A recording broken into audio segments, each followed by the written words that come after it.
E aí, pessoal, bem-vindos a mais um vídeo explicativo do livro Os Mensageiros do Médium Chico Xavier, do Espírito André Luiz.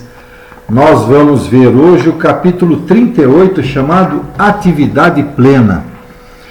Lembrando que eles estão em missão na Crosta, estão no Rio de Janeiro e estão num posto de atendimento espiritual dentro do subúrbio, na cidade do Rio de Janeiro, no subúrbio do Rio de Janeiro, dentro de uma casa que é um posto do nosso lar, né?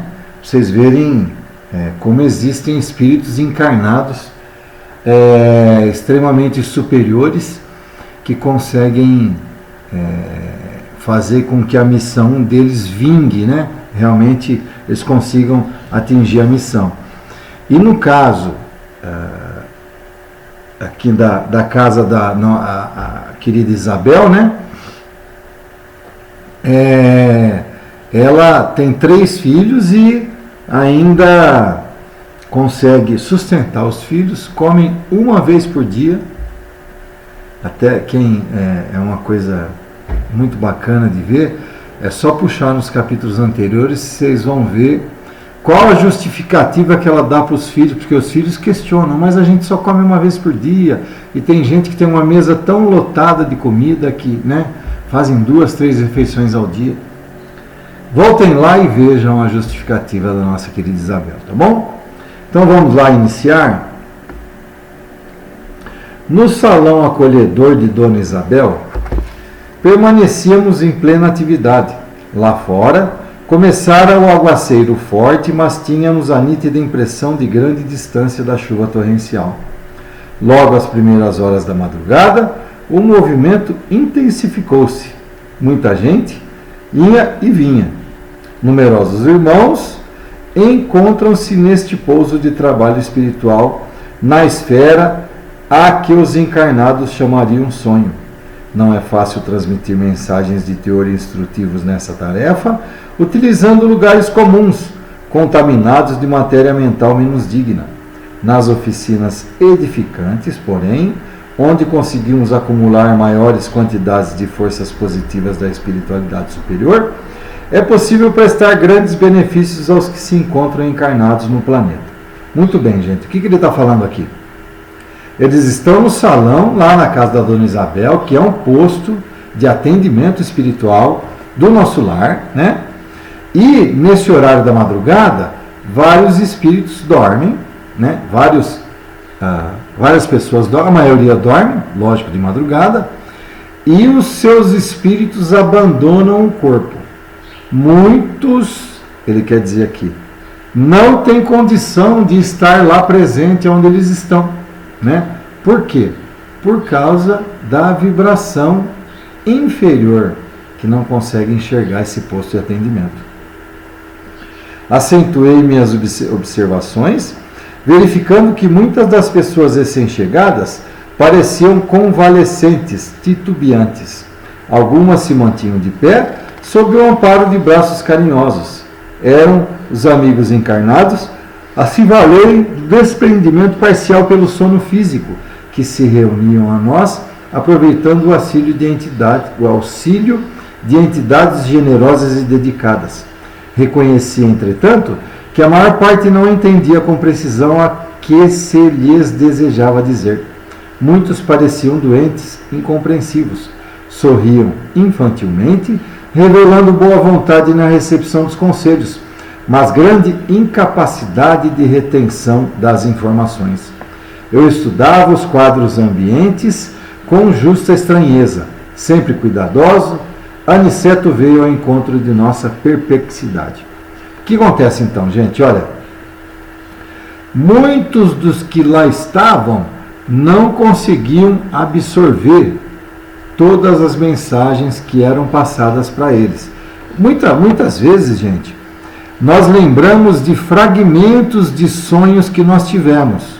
Entendeu? Por quê, gente? Porque a nossa faixa vibratória permite que a gente absorva fragmentos daquelas mensagens que são passadas para a gente.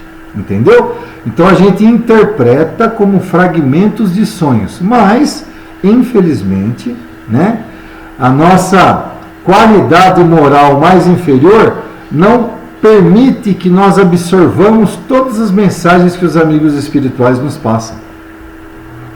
Os espíritos encarnados, tão logo se realize a consolidação dos laços físicos, ficam submetidos a imperiosas leis dominantes na crosta. Entre eles e nós existe um espesso véu, é a muralha das vibrações, aquilo que eu acabei de falar. Sem a obliteração temporária da memória, não se renovaria a oportunidade. Se o nosso campo lhes fora francamente aberto, olvidariam as obrigações imediatas, estimariam o parasitismo, prejudicando a própria evolução. O que ele está dizendo, gente? Mesmo a espiritualidade não pode se abrir totalmente para nós, porque nós não estamos preparados. Porque se eles abrirem totalmente, a gente vai querer ficar por lá como parasita. E não pode, né? Nós temos que voltar ao nosso corpo de carne. Então, a própria espiritualidade dá apenas uma parte daquela coisa maravilhosa que é a parte espiritual superior. Então, nós temos que tomar muito cuidado, né? Aliás, a espiritualidade tem que tomar muito cuidado. Ela não pode abrir completamente o leque espiritual, da espiritualidade superior, porque senão a gente não volta para o corpo. A gente vai ficar numa coisa tão boa, num ambiente tão bom, como se a gente tivesse em êxtase, que não vai querer voltar para o corpo. Como ele fala aqui, prejudicando a nossa própria evolução. Eis porque raramente estão lúcidos ao nosso lado. Na maioria dos casos, junto de nós, permanecem vacilantes, enfraquecidos. Vejam aquela jovem senhora encarnada em conversa com a vovozinha que trabalha conosco em nosso lar. Assim dizendo, Aniceto indicou um grupo mais próximo. A anciã, de olhos brilhantes e gestos decididos, abraçava-se à neta lânguida e palidíssima. Então, vocês veem que tem uma senhora, uma anciã, que ela diz aqui, que está dando conselhos para a neta. E que a neta está junto dela, bem com sofreguidão ali, né? Pálida, não? Mas é o que é isso, gente? A diferença da força vibracional moral de cada uma, tá? Aí, aqui agora, a anciã conversando com a neta. Nieta é o nome da neta. Não dês tamanha importância aos obstáculos. Esquece os que te perseguem. A ninguém odeies. Conserva a tua paz espiritual acima de tudo.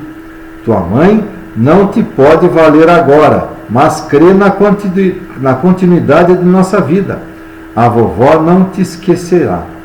A calúnia, nieta, é uma serpente que ameaça o coração. Entretanto, se a encararmos fortes e tranquilas, veremos a breve tempo que a serpente não tem vida própria. É víbora de brinquedo a se quebrar como vidro, pelo impulso de nossas mãos. E vencido o espantalho em lugar da serpente, teremos conosco a flor da virtude. Não temas, querida, não percas a sagrada oportunidade de testemunhar a compreensão de Jesus. Então, ela está aconselhando Nieta a não dar ouvido para as imoralidades, para quem está caluniando. No caso, aqui nós estamos vendo um caso em que a netinha está sendo caluniada, ou que a mãe está passando por calúnia, e a neta está absorvendo isso daí, pegando para ela. E a vozinha, né, diz para ela, não se apegue à calúnia. A calúnia nada mais é do que uma víbora de vidro que nós quebramos com as mãos, entendeu? Então ela está dando conselhos para a neta não dar ouvidos para esse tipo de coisa. A jovem senhora não respondia, mas seus olhos semilúcidos estavam cheios de pranto. Demonstrava no gesto vago uma consolação divina, recostada ao seio carinhoso da devotada velhinha. Esta irmã se lembrará de tudo ao despertar do corpo físico? Perguntei intrigado a Aniceto. Aniceto sorriu e esclareceu. Aqui André Luiz está questionando, mas essa irmã, a netinha dela, vai lembrar de tudo o que a avó deu de conselho para ela? Aniceto responde: sendo a avó superior e ela inferior, e examinando ainda a condição dos planos de vida em que ambas se encontram, a jovem encarnada está sob o domínio espiritual da benfeitora. Entre ambas, portanto, há uma corrente magnética recíproca, salientando-se, porém, que a vovó amiga detém uma ascendência positiva. A neta não vê o ambiente com precisão, nem ouve as palavras integralmente. Não esqueçamos que o desprendimento no sono físico vulgar é fragmentário e que a visão e a audição, peculiares ao encarnado, se encontram nele também restritas. Então, a Aniceto já está falando, olha, vocês têm que ver a diferença de um mundo para outro. Vocês têm que ver onde a vovó como espírito vive em nosso lar e a neta está encarnada. Então, o espírito dela desprendida do corpo, a faixa de entendimento dela é bem menor do que com relação à avó. Então, ela entende fragmentos daquilo que a avó está passando para ela, entendeu? O fenômeno, pois, é mais de união espiritual do que percepções sensoriais propriamente ditas. Ou seja, essa concepção que se dá, essa união das duas, né, é mais uma união espiritual. Mas a união de entendimento é outra, entendeu? União espiritual. A união espiritual da avó com a neta é perfeita, é maravilhosa. Só que o entendimento moral entre as duas é diferente, ok? A jovem está recebendo consolações positivas de espírito a espírito, que eu falei, tá vendo? De espírito para espírito, a consolação é maravilhosa. Não se recordará despertando nos véus materiais mais grosseiros de todas as minúcias deste venturoso encontro que acabamos de presenciar. Acordará, porém, encorajada e bem disposta, sem poder identificar a causa da restauração de bom ânimo. Quantas vezes que a gente não acorda bem e fala, nossa, eu estou me sentindo tão bem, mas a gente não sabe o porquê. Da mesma maneira que nós acordamos mal, nós não acordamos bem, nós acordamos tristes, lamentosos, né? A gente começa a lamentar, puxa, eu acordei, mas estou desanimado e não sabe por quê. Essa é a explicação, gente. Durante o nosso sono, aonde nós vamos vibrar, aonde a nossa vibração está? Está junto com os espíritos superiores ou está junto com os espíritos inferiores? Então, isso demonstra muito daquilo na hora que nós acordamos. Se nós acordamos bem, nós estávamos com espíritos superiores, com espíritos afins, né? Nós, com espíritos simpáticos a nós. Mas se nós acordarmos mal, gente, é porque infelizmente a gente estava vibrando baixo, né? Com espíritos inferiores. Dirá que sonhou com a avó num lugar onde havia muita gente, sem recordar as minudências de fato, acrescentando que viu no sonho uma cobra ameaçadora, que logo se transformou em serpente de vidro, quebrando-se ao impulso de suas mãos, para transformar-se em perfumosa flor, da qual ainda conserva a lembrança agradável do aroma. Lembra que no diálogo com a avó fala, olha, a calúnia é uma víbora de vidro que você vai estilhaçar com as suas próprias mãos. E essa é a interpretação que ela tem do sonho, né? Ela vai lembrar da cobra ameaçadora que se transformou numa serpente de vidro e quebrou com o impulso das suas próprias mãos para transformar-se em perfumosa flor. Afirmará que soberano conforto lhe invadiu a alma e, no fundo, compreenderá a mensagem consoladora que lhe foi concedida. Ela vai conseguir interpretar o sonho de uma maneira boa, como se ela conseguisse quebrar essa cobra, essa víbora, né? E transformar em perfume. Não se lembrará, contudo, das palavras ouvidas? Perguntou Vicente. Precisaria ter adquirido profunda lucidez no campo da existência física, prosseguiu Aniceto. E devo esclarecer que recordará as imagens simbólicas da víbora e da flor, porque está em relação magnética com a veneranda avózinha, recebendo-lhes a emissão de pensamentos positivos. A benfeitora não fala apenas, está pensando fortemente também. A neta, todavia, não está ouvindo ou vendo pelo processo comum, mas está percebendo claramente a criação mental da anciã amiga e dará notícia exata dos símbolos entrevistos e arquivados na memória real e profunda. Ou seja, gente, a neta, ela vai interpretar da maneira limitada dela, mas vai continuar tendo a ligação profunda com a avó. Por quê? Em prece, em pensamento, a avó no mundo espiritual vibra pela neta. Então ela percebe, ela recebe esses pensamentos, tá bom? Esses pensamentos magnéticos positivos mais superiores. Desse modo, não terá dificuldade para informar-se quanto à essência do que a bondosa avó deseja transmitir-lhe ao coração sofredor, compreendendo que a calúnia, quando fere uma consciência tranquila, não passa de serpente mentirosa, a transformar-se em flor de virtude nova, quando enfrentada com o valor de uma coragem serena e cristã. Ou seja, gente, quando alguém te calunia e não tem razão, por que você vai tomar as dores de uma calúnia dessa? Não há necessidade, não é verdade, né? É o famoso, se a carapuça serviu ou não, né? Se alguém está te caluniando e você não deve nada, para que você vai responder ou vibrar negativamente? Para quê? Desnecessário. É essa mensagem que a avó está passando para a neta. Se existe calúnia e a carapuça não serviu, então para que você esquentar a cabeça com isso daí, né? É mais ou menos assim, bem no nosso palavreado, entendeu? Se a carapuça não serviu para a gente, por que a gente vai pegar para a gente essa vibração negativa? Não tem necessidade. A lição fora profundamente significativa para mim.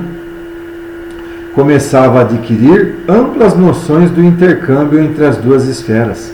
Pensei no longo esforço dos que indagam o mundo dos sonhos. Quanta riqueza psíquica suscetível de conquista se os pesquisadores conseguissem deslocar o centro de estudo das ocorrências fisiológicas para o campo das verdades espirituais.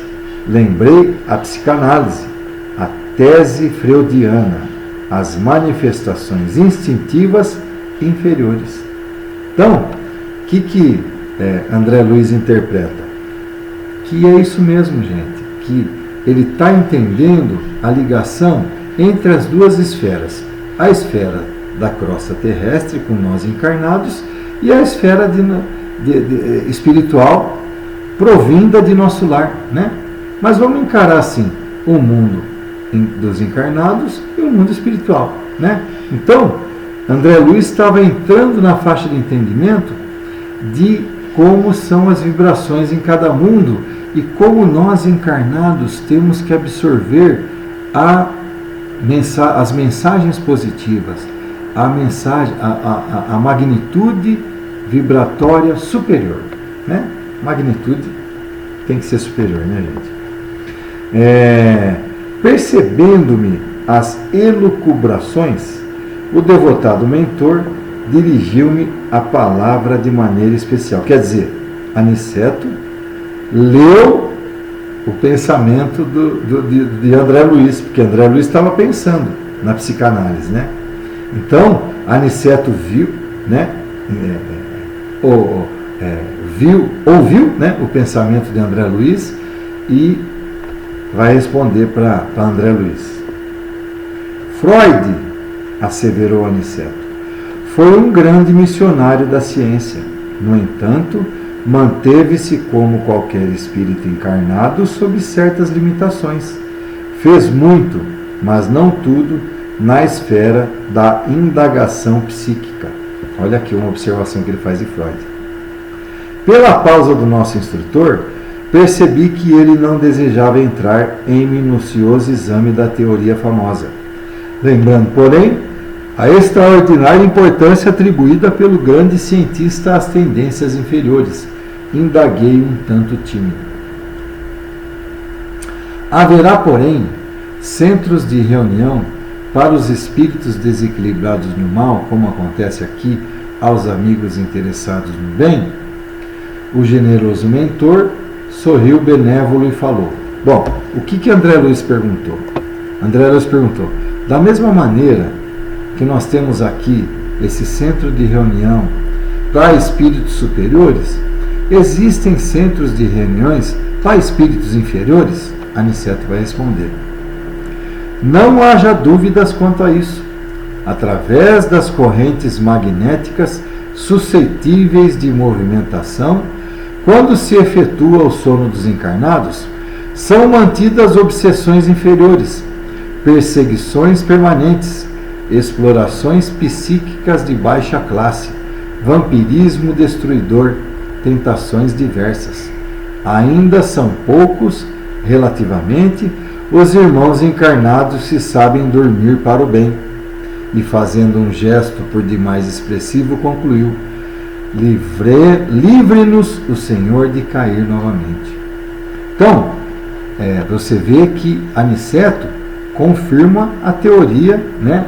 Confirma não, responde a teoria de André Luiz. Se existem centros de atendimento aos espíritos superiores, existem os centros de atendimento para os espíritos inferiores? Logicamente. Nós nos ligamos naquilo em que nós vibramos, gente. Isso eu falo o tempo todo. Nós somos pura vibração. Nós nos relacionamos com aqueles nossos espíritos afins, gente. Se a gente vibrar superior, se praticarmos o bem, a caridade, com fé em Deus, não tem o porquê de nós ficarmos com os espíritos inferiores. Os espíritos inferiores nunca vão conseguir chegar naquilo que a gente está, aonde nós estamos, entendeu? Porque a gente sempre vai vibrar para o bem. Então, da mesma maneira que existe centros de reuniões para espíritos superiores, existem centros de reunião para espíritos inferiores. Fim do 38º episódio, né, da atividade plena. 38º capítulo, eu falo episódio. Então, gente, espero que vocês tenham entendido essa mensagem aqui. Lembrando vocês, se vocês quiserem voltar alguns capítulos para trás, lembra que eu falei sobre todo pensamento gera magnetismo. Tudo que a gente pensa são fluidos magnéticos. Se a gente gerar fluidos magnéticos superiores, como existem milhões de habitantes na Terra, o que vai retornar para a gente de pensamento superior é muito maior do que aquilo que a gente emite, porque, né, nós emitimos apenas um pensamento.